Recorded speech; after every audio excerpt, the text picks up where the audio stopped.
Magandang araw mga kaitlog. Nandito naman po tayo sa ating maliit na farm, BG's Excellent Farm. Sa ngayon po, nakadaan lang po tayo. May pupuntahan kasi tayo. Kaya napadaan lang.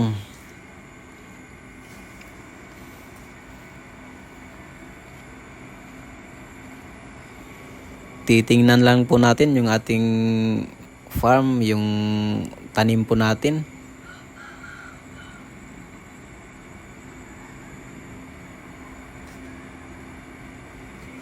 Pero bago po yan mga kaitlog,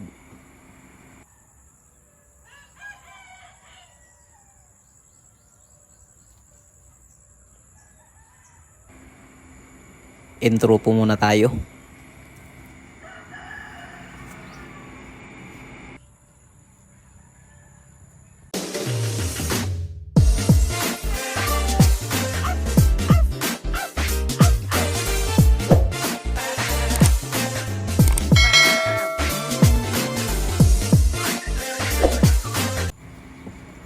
Sa ngayon po mga kaitlog, wala pong tao dito. Yung ating mga tao po, nakauwi na.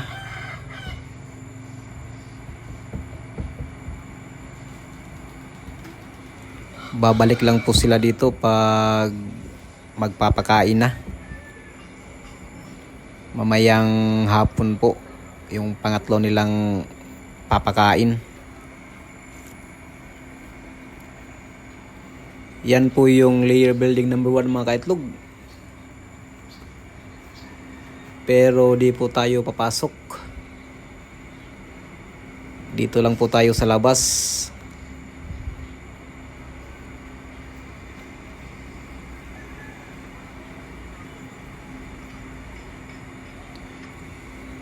Yung ating lagayan po ng feeds,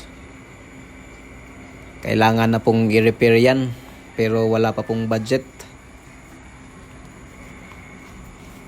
Pero nagagamit pa naman, pwede pang gamitin.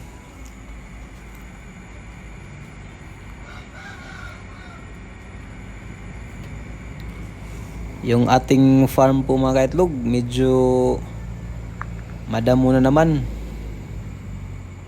Di pa po ito nalinisan kasi yung panahon po natin palaging umuulan. Sa ngayon po, umaambon po dito.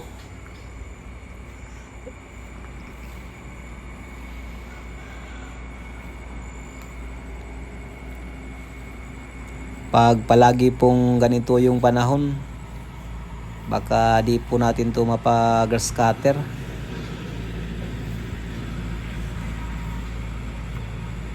Yung mga tao na lang natin yung maglilinis.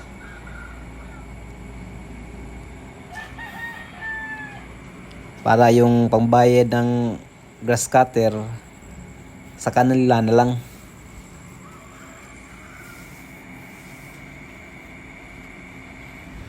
Mahirap po kasing nag-grass cutter tapos umuulan. Di po pwede.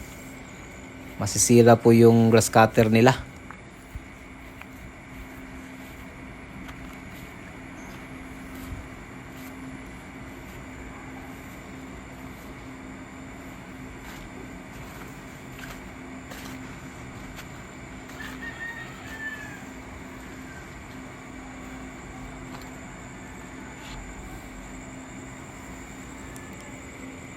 Ito po yung ating mga madamong farm mga kaitlog.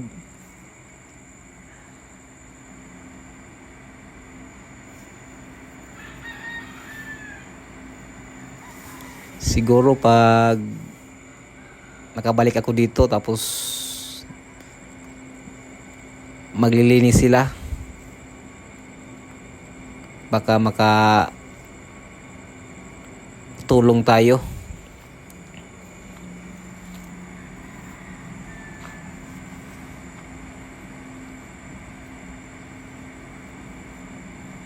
Pero sinabihan ko na po yung mga tao natin na pag may time sila na lang.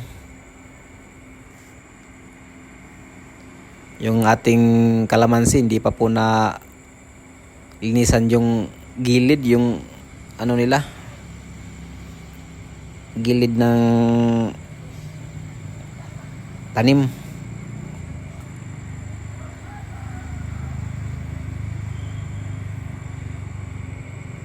Tsaka ngayon, ang hirap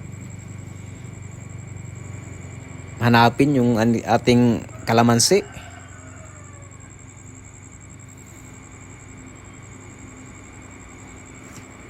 Pero alam naman ng ating mga tao na may mga kalamansi po tayo dito. Sila na daw yung bahala.